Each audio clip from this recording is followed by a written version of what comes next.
screenplay of his. Now, understand that this is a little odd, okay? Novelizations usually happen thusly. The movie is going to be put out by the studio. A publisher buys the rights to do a novelization, and the finalized script, or as close to final as yet, is sent to the writer who the publisher hires and chooses and hires. And that's it. It's kind of like an afterthought. It's an ancillary bit of merchandise. This guy has a screenplay that isn't even set up at a studio yet, but he wants me to write a novelization of it, for which they are going to pay me not an inconsiderable amount of money. And I say, well, who's the writer? And my agent says, it's a young guy named Caleb Pinkett. And I said, I don't know the name, other than I know the name Pinkett as in Jada Pinkett. And he says, yeah, he's her brother. Okay. I'm going, this is Will Smith's brother-in-law. And he says, yes, the screenplay is for a movie that's going to star Will Smith. Oh. They want, and what they want is for you to not only work on, they want the novel to tie in with the screenplay, and they want your input on the screenplay, so that one can build on the other. I said, am I the only person they're talking to about this? He says, no, they're interviewing several different writers. I went, okay, I'm not getting this gig. This is too perfect. I'm not getting this gig. So they arranged for me to do a phone conference, a phone meeting with Caleb and Caleb's people and my agent. So I get on the phone. Caleb, young, enthusiastic guy, proceeds to lay out a concept for, the script is about Caine, the original Caine, and the notion that Caine was the first vampire, which is a concept that's been around for a while. However, what Caleb wants to do is that this is going to be a biblical epic that is essentially the Trojan War with vampires. The scope of this thing is beyond imaginable. And Will Smith is going to play Caine. Okay? And Will is working very closely with Caleb on the script. Okay? And he proceeds to start laying out all his concepts with great enthusiasm. It's just like a rush of ideas. Right? And some of them overlap, as it turns out, with Fallen Angel. Now we're in my wheelhouse. But the thing is, I'm thinking to myself, okay, I can't think about the fact that this is Will Smith's brother-in-law. This is a writer. Okay? I've got to just treat him like another writer for my own self-respect and nothing else. So he spends half an hour laying out the whole story, and I say to him, okay, a lot of this sounds great. A lot of this is actually evocative of some material that I've worked on.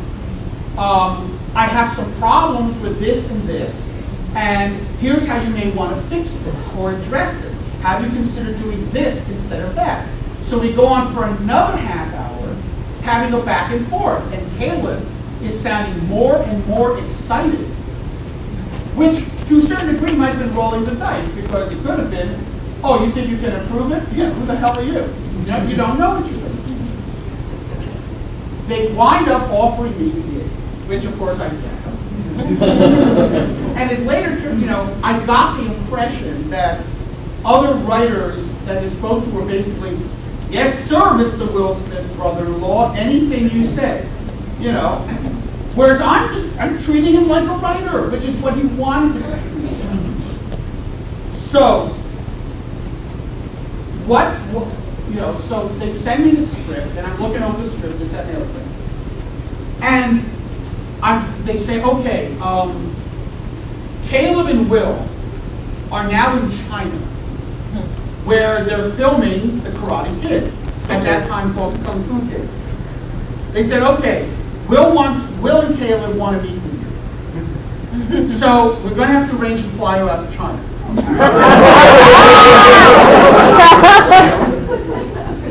Oh, this is just the beginning of this.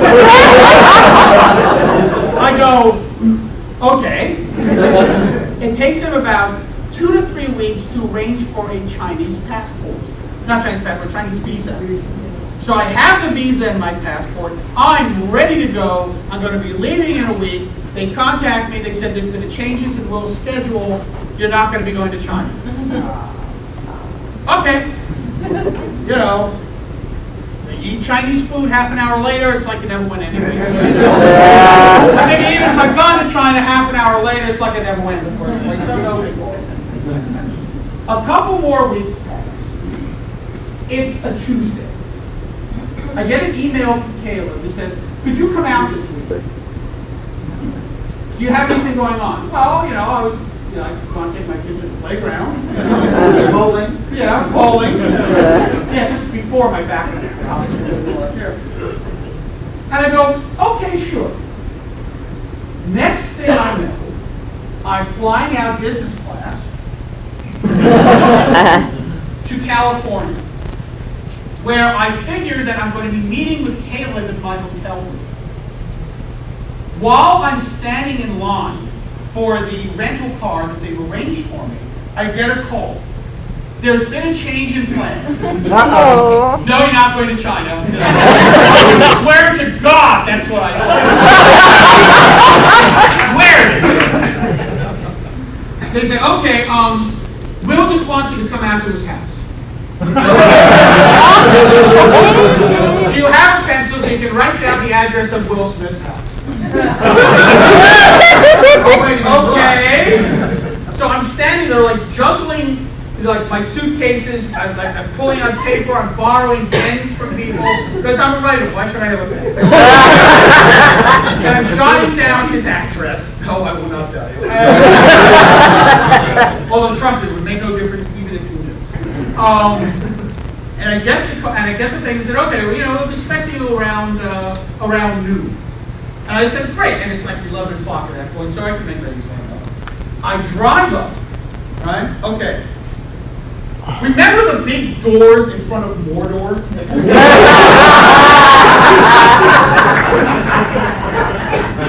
Not quite that tall, but kind of. You know, so I pull up to the house with the big doors, right? And I like push the little beep thing, and I somehow sense it somewhere. There's like a laser targeting thing on it. Yeah. And don't know. I can handle the story. Was it yes? Oh, and I said yes. Peter David here to see Caleb and Will, and they go like, yes, sir. The doors slowly swing open. Welcome to Xanadu. And I pull in to the guard station, and he says, yes, okay. You drive, and I said, okay, so where do I go? He says, all right, you drive up over the bridge, around the guest house, down the driveway, and park in the back parking lot. So around the lake, and then to the back. And I'm sitting there and going, he says, sir, and I said, I'm sorry, I'm just taking a moment to process this. And he says, I know exactly what it is. My first day here, same thing. Thank God it's not this. So, I drive up, over the bridge, down, around the lake, through the far parking lot. And you know, there's this gorgeous house. And there's people like doing stuff with the lake, and you know, and I go in, and Caleb's there, and we're chatting, and you know, and Will's personal chef is like bringing out like stuff, and I've been going through my head, going, what am I going to say this? I don't want to come across, you know, no offense, some slavering fanboy. I'm supposed to engage in a in a professional relationship with these two guys, right? Caleb, I had no problem. He's a young guy. First off, I'd met him before. We wound up actually having a face-to-face at some point at the San Diego Comic-Con, that's right. I met up with him face-to-face at San Diego. So I had a context for Caleb, right? How do you have a context for Will freaking Smith? What am I going to say to them? Hi, big fan. I mean, Will walks in, and I look up at him, and I go, oh, you're that Will Smith.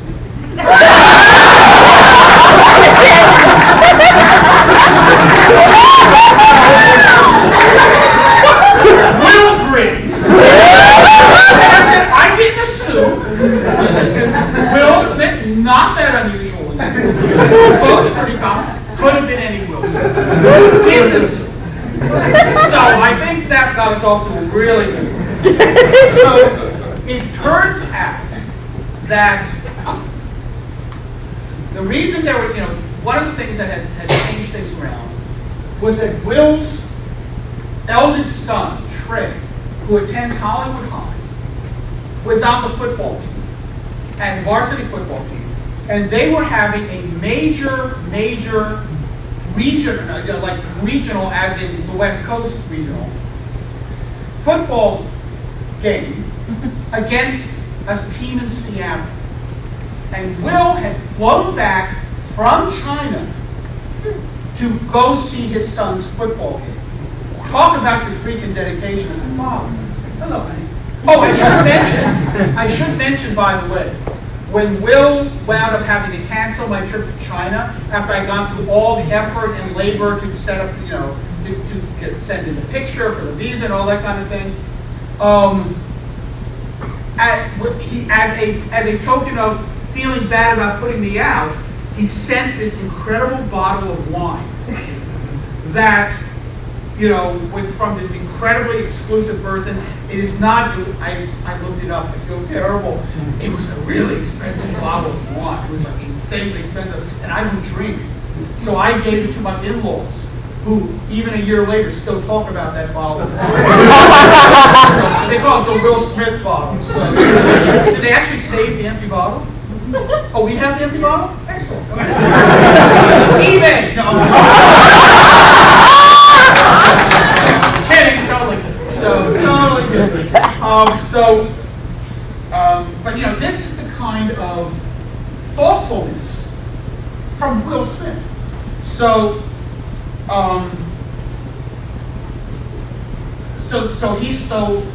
what they tell me, so this is around 12 o'clock, and we're figuring we're going to work on the script for about 4 or 5 hours, because the game is that evening at 8 o'clock.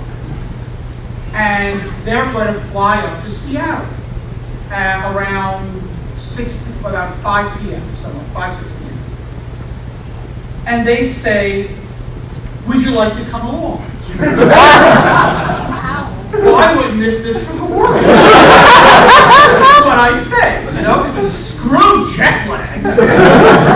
I'm soldiering through this, whatever. I wouldn't miss this for the world. So Caleb and Will and I spend the afternoon discussing the script, and I gotta tell you, no egos. No freaking egos. It was about the story, it was about the character, it's what best serves the story, what best serves the character. There was a total free flow of ideas, and like I said, no egos. And I gotta tell you, I've dealt with people who are way lower on the pecking order than Will Smith, which is pretty much everybody. And who have egos the size of Montana.